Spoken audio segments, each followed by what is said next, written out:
Whenever you're ready. Okay, what I'm going to do now is bioenergetics and Reichian therapy work. Part of Tantra is letting go of baggage and armor that sits within the muscles. When we hold on to armor, our personality creates defenses, creates shame, denial. So in order to have better love, one of the first things we would like to do is learn how to love ourselves and respect ourselves. And once we learn how to respect and love ourselves, then it is easier to love someone else. And then the next step is to love someone further and connect your love to a timeless, boundless point of connection. So through these exercises that I'm going to show you right now, which I practice with people to help them undo and unfold the layers that keep them present with their partner and in their own lives. Reichian work and bioenergetics. So first we're just going to do is put the hands up, and this is called the bow position. And the breathing is quite different than the other breathings. That there are many different breaths in Tantra. And this one, the breathing is in and out your mouth. So it's ha, ha, ha, ha, ha.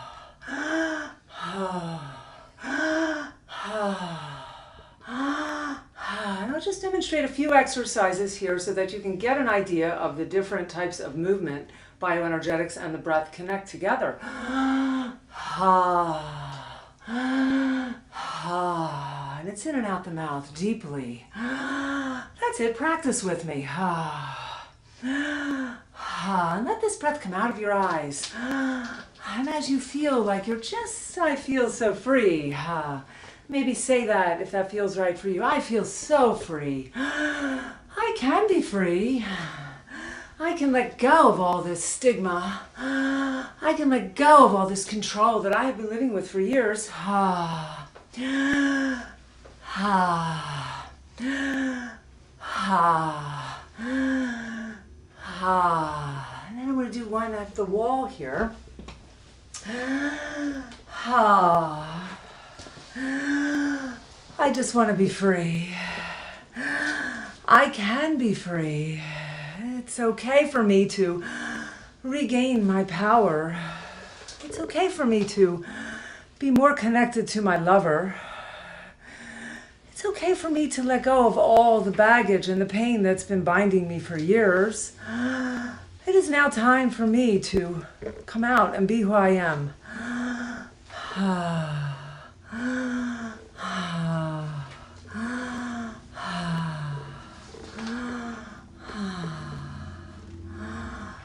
I can be free. I can connect in a relationship. And then just one more, a little swingy swing here with like a little Raggedy Andy swing, just to let the body feel free and loose. And the breaths are in and out the mouth.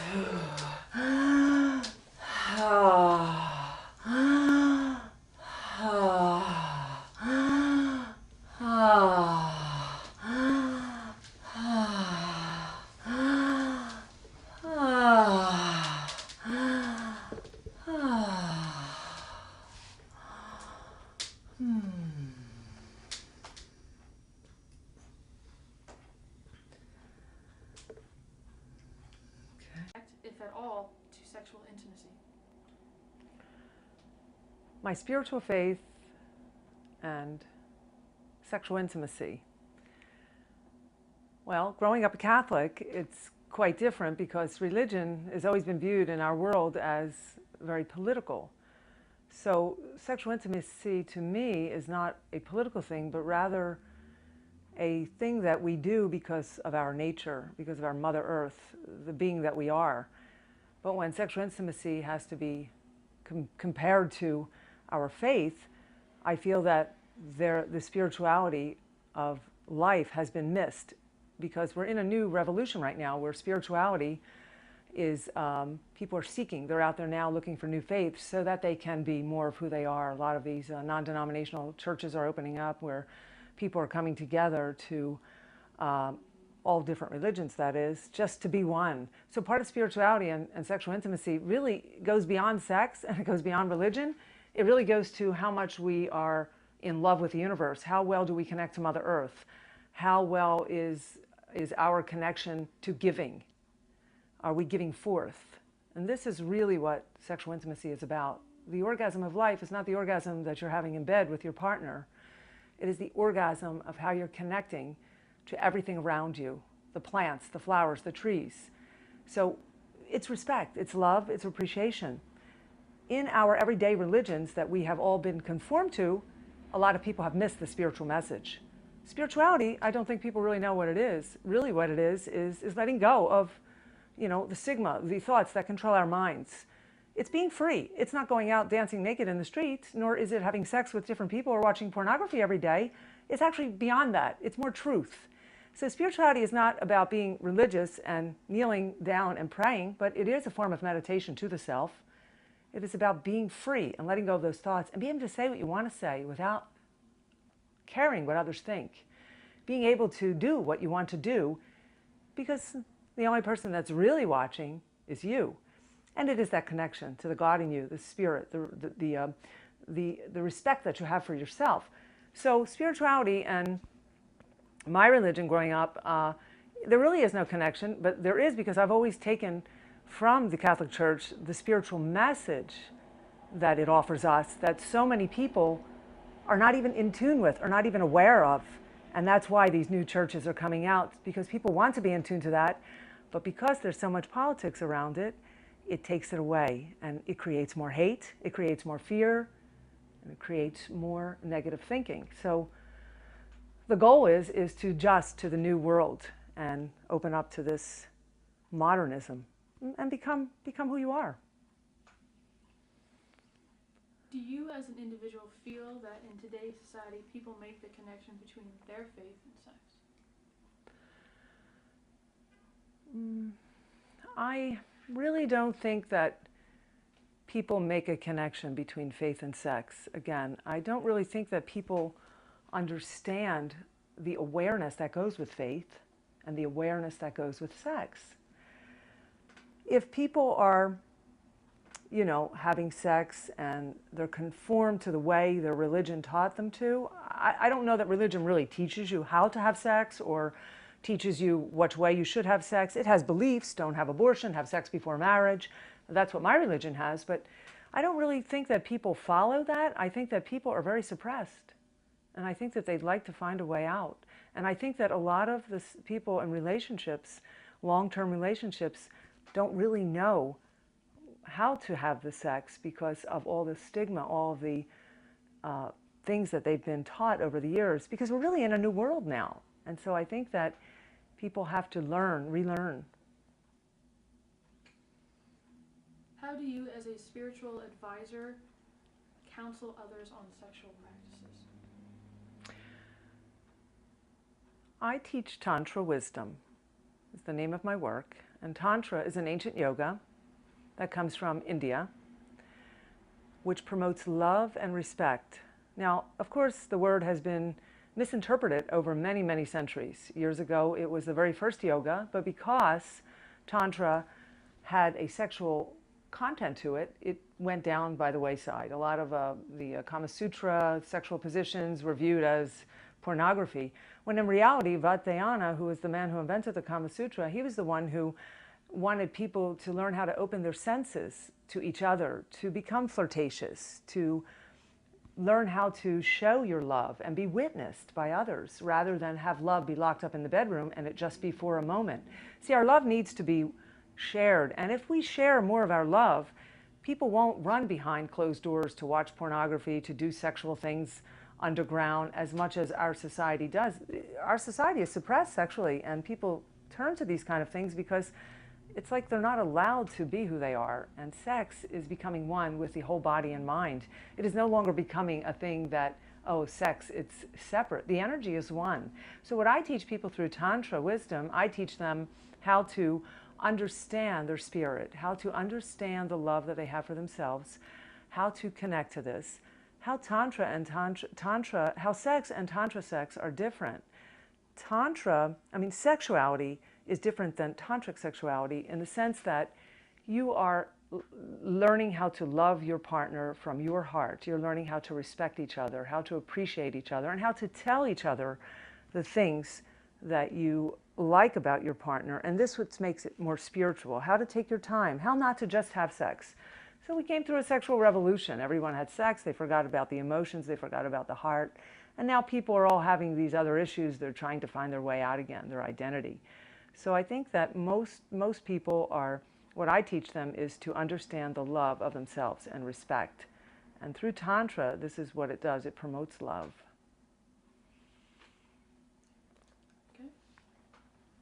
Or then you do whatever you like. Okay. So let's report. How do we let go of this endless cycle of suffering? In a world we're living in, everyone is suffering. And now we're all feeling it with the economy and people losing their jobs and all of these new things that are happening that we think that would never, ever really happen in our time. Well, what's happening is that the endless cycle of suffering, when one suffers, we all suffer. And so now it is time for everyone to feel this suffering that everyone else has been feeling.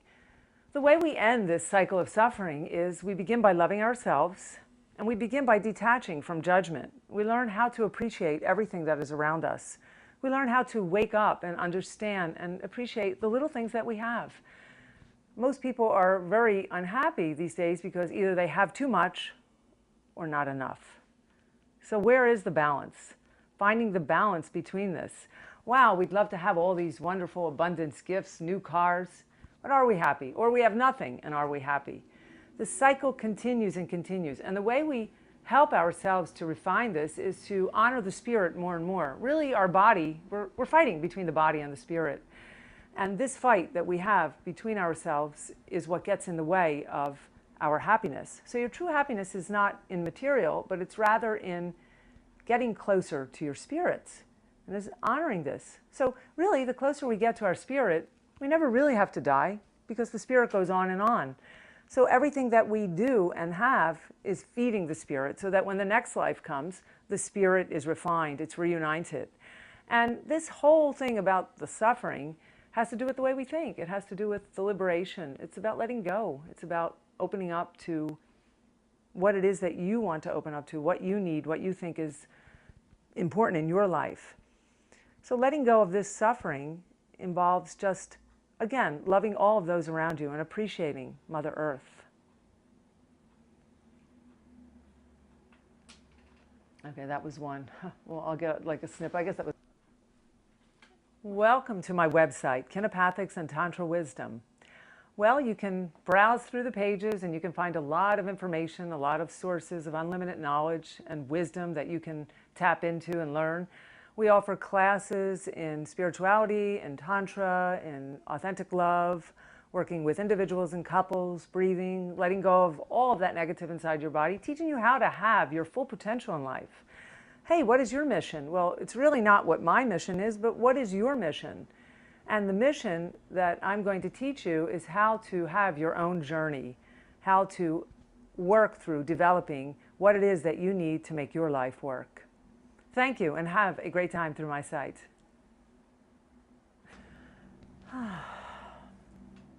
What is presence?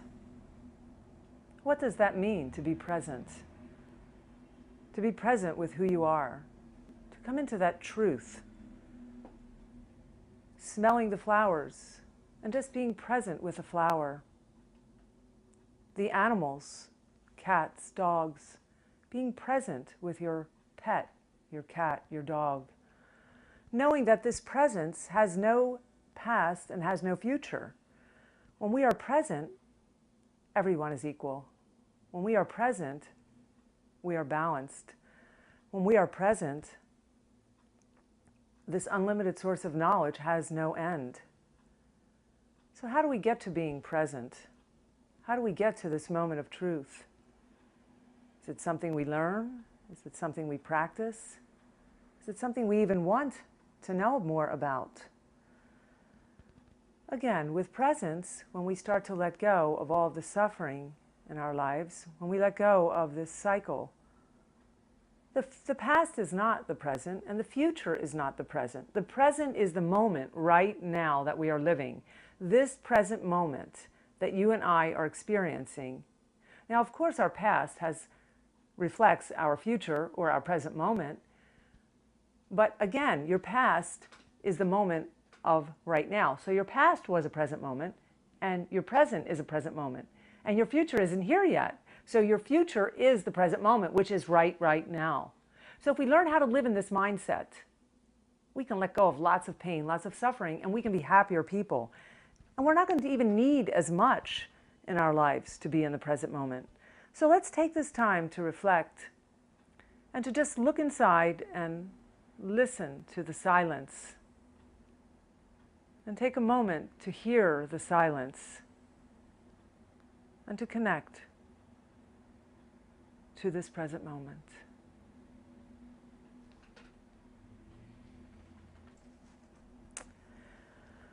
So what does it mean to adjust to the modern world, evolution, spiritual evolution? How do we become this evolution? Well, one way of becoming into what's happening right now is accepting and adjusting actually of what is going on right now in this modern world. A lot of people don't accept the things around them and what's happening. A lot of people aren't even caught up to the moment, the present moment. A lot of people live in their past. When we live in our past, it is not the real world. The real world is adjusting to what's happening around you. So how do we tap into this real world? We connect universally. We become collective as one universe, as one group. Knowing that we're all connected, we connect with everyone. And a part of this is loving. A part of this is letting go. A part of this is tapping in and seeing people for who they are. And what is your responsibility to this world? A part of it is giving forth. Part of this is receiving. So how is it that we tap into adjusting when we've been brainwashed in so many different ways and it's just so difficult to get to that point? Part of this is developing your awareness, opening up to that awareness, that understanding, that level where there is the deep wisdom through your experiences. We're all our own spiritual teacher. And everything that we have in life, every experience that we come in contact with that is suffering or pain or negative is a spiritual teacher for you. So every single experience that you become in contact with that leaves you in some form of suffering, the awareness is to look at this as a spiritual teacher. And when we connect with a spiritual teacher, we become enlightened. And then it is this enlightenment that gives us the opportunity to teach others. And this is how the planet connects universally as one. And this is modern evolution.